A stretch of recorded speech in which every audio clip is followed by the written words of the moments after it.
bantu kita. Minta doa. Bila kita doa, kita berusaha. Sebab tu saya cakap berusaha. Bila kita berusaha, tanam. Jangan putus asa. Jangan putus asa. Jangan abaikan apa orang nak kata.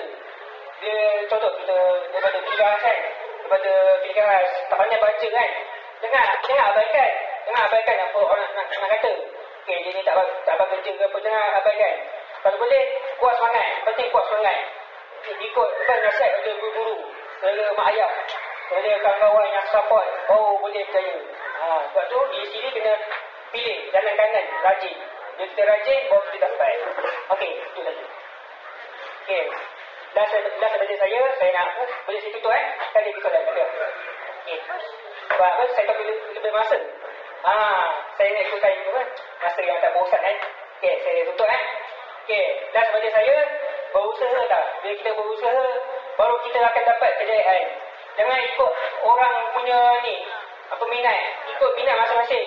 Bila kita ikut minat masing-masing, baru kita akan dapat pekerjaan yang selesa, baru kita dapat bantu keluarga. Keluarga nombor satu.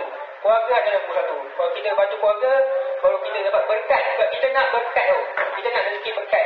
Bukannya rezeki tak berkat. Faham? Okey. Itu saja dari saya. Sekian, terima kasih.